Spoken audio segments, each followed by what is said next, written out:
আজ না করব একটু আর ভাপা। আর মাছটাকে আমি নুন হলুদ দিয়ে ম্যারিনেট করে রেখেছিলাম। এটাকেই কাঁচা মাছটাকেই করব। কাঁচা মাছটাকে মেখে ঠেকেই করব, সর্ষে পোস্ত দিয়ে মেখে করব।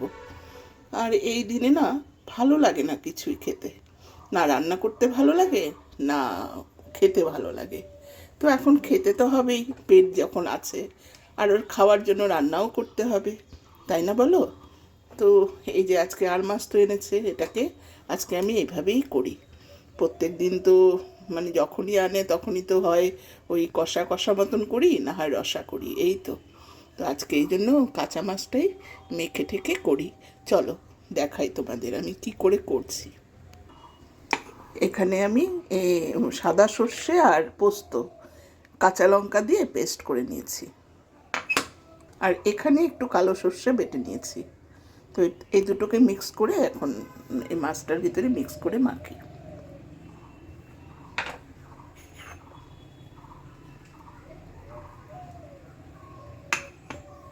একটু কাঁচা তেলও দিয়ে দিচ্ছি।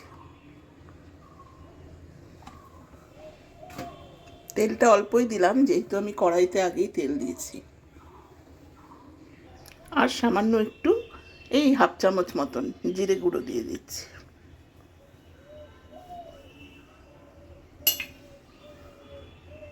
হলুদ তো আমি মাখিয়েই রেখেছিলাম, এই জন্য এখন আর হলুদ দিলাম না।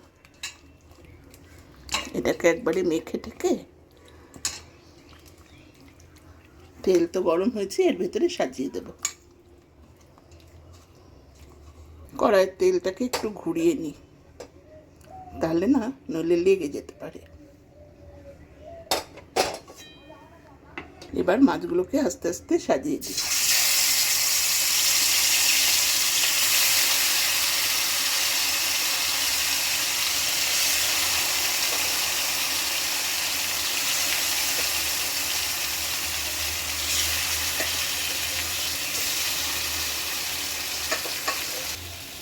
মাছটাকে দিয়ে দিলাম। মাছটাকে এখন আমি এই মানে মাখানো যে গ্রেভিটা, এটা এখন দেব না। এটাকে আমি এক পিঠ উল্টে নিয়ে তারপরে দেব। বাড়িয়ে দিচ্ছি, একটু ঢাকা দিয়ে দিচ্ছি। মাছটাকে তো বেশি ভাজবো না, যেহেতু বললাম ভাপা করব।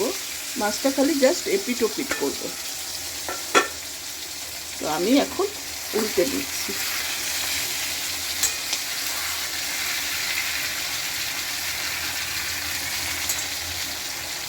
দেখো এইভাবে উল্টে নিচ্ছি।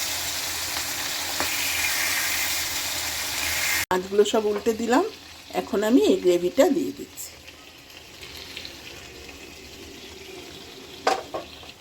আর এই যে মিক্সির বাটিতে যে পোস্তটা বেটেছিলাম, সর্ষে পোস্তটা, এটা ধুয়ে এই জলটাও দিয়ে দিচ্ছি।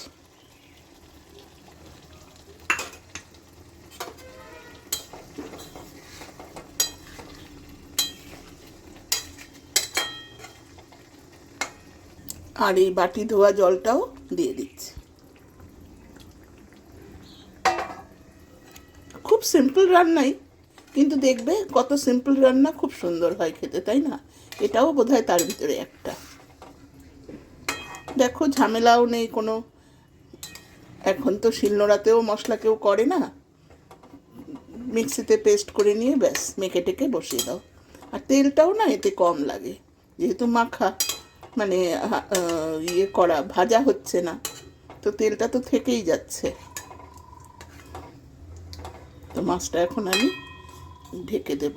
ও তার আগে একটু মানে স্বাদ মতন মিষ্টি দেব, এই ছোট্ট চামচের 1 চামচ। এটা তো মিষ্টি হওয়ার জন্য না, জাস্ট মানে লবণ ভাবটা কাটানোর জন্য। আর সর্ষে বাটার ভিতরে না একটু দিতেই হয়, তাহলে সর্ষের যে মানে খাওয়ার ব্যাপারটা সেটা কেটে যায়। তো যাই হোক, এখন এটা আমার হয়ে গেছে সব কিছু দেওয়া, আমি এখন এটা ঢেকে দিচ্ছি।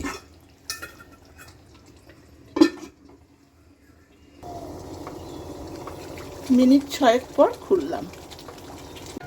দেখো আমার হয়ে গেছে আর ভাপা।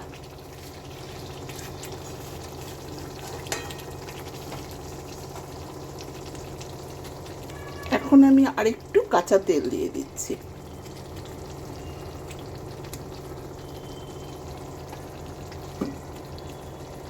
আর দিয়ে দেবো কয়েকটা কাঁচা পাকা লঙ্কা।